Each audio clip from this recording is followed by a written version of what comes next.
A Bela Prudêncio está perguntando: qual o maior truque que vocês consideram para fazer o oposto de ser chato e se prender o leitor?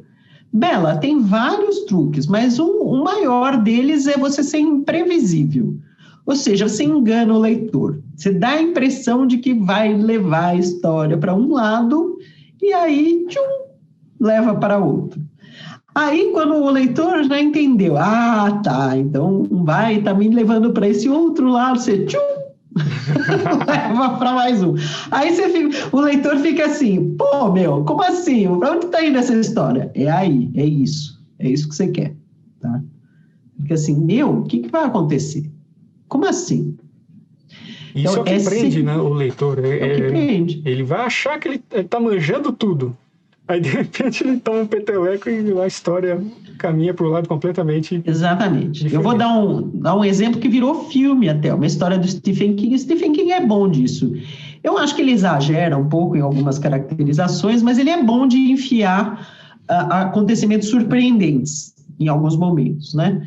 Então, tem aquela história famosa, o Misery, que o cara terminou o livro, está indo para casa comemorando o que escreveu, e aí ele sofre um acidente e é salvo por uma fã dele. Então, você acha, a história está indo para um X lado. Aí, né, ela é super fã, adora ele, não sei o quê. E aí, enquanto ele está dormindo, ela lê o livro, descobre que ele matou o personagem favorito dela, e aí ela quebra a perna dele.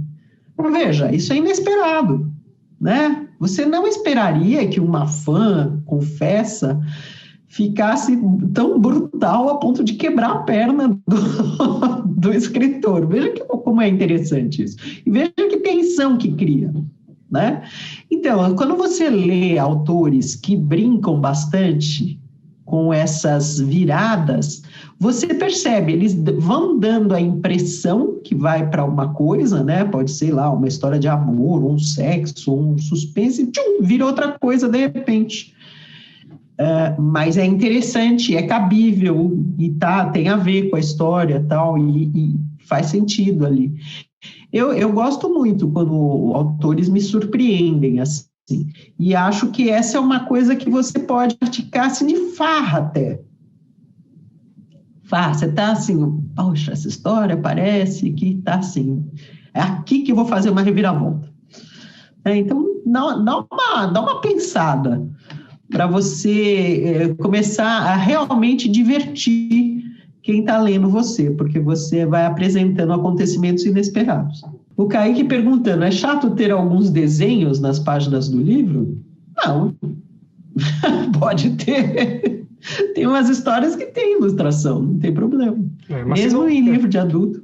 Se não tiver também, não vai fazer grande diferença, não vai deixar de ganhar leitores porque não tem a ilustração. Sim, mas pode ter. Quanto mais elas tiverem a ver com a história, né? Sim, claro. E ajudarem, eu acho que é importante de ter uma ilustração lá no meio do texto é que ela contribua, né? Seja irrelevante. Se colocar por colocar só para ter e não ter nenhuma conexão verdadeira, eu acho besteira colocar. Tem como uma autobiografia não ser chata? Claro que tem. Claro que tem. Se você contar na sua vida, selecionar aspectos interessantes sobre a sua vida e contar de um jeito que você não se acha o centro do mundo. Claro que tem. Vide Dona Rita Lee. Eu vivo sugerindo para as pessoas lerem uma biografia que é divertida.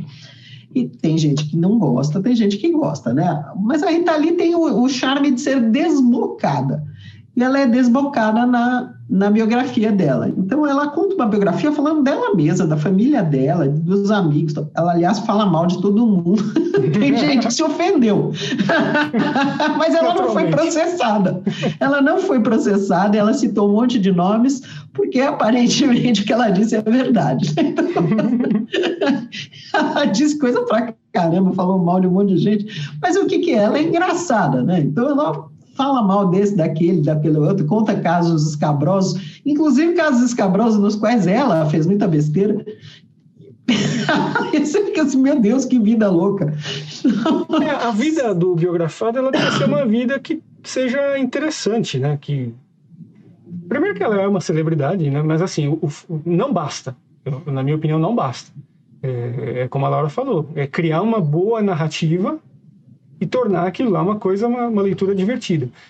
Eu até te pergunto, Laura, é possível uma pessoa que não é conhecida, celebridade, ela conseguir escrever uma biografia que tenha chances de fugir da bolha da família?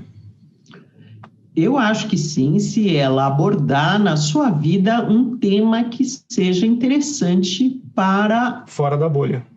Exatamente.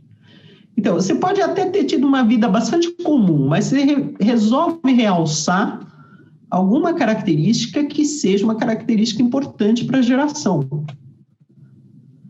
Sei lá, digamos, gente jovem agora, pode ser, de repente alguém, sei lá, de 40 anos resolve escrever uma autobiografia. Não, 40 anos é jovem para escrever autobiografia, né? Mas digamos que essa pessoa tenha passado por episódios bastante representativos de procurar emprego, talvez tenha perdido emprego, sei lá, 57 vezes. Aos 40 anos já perdeu emprego 57 vezes, por exemplo, né? Perder emprego não é algo assim extremamente incomum, mas muitas vezes já passa a ser. Então, de repente, a pessoa constrói a vida dela, ela conta a vida dela em torno de perder o emprego. Como perder o emprego é uma questão que abala muita gente, preocupa muita gente, então a forma como essa pessoa vai lidar com isso pode despertar o interesse de outros leitores. Faz sentido?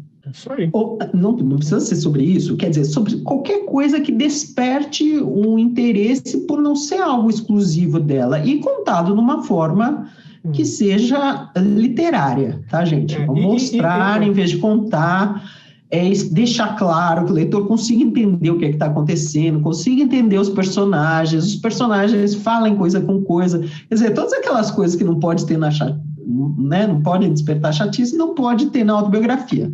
Não pode ter dado irrelevante, não pode ter lista, não pode ter encheção de linguiça, tom professoral, tudo isso é, né, matador. Mas agora, se tiver a vida daquela pessoa passar por um tema que seja relevante para um bando de gente, sim, tem chance de sair da bolha da família.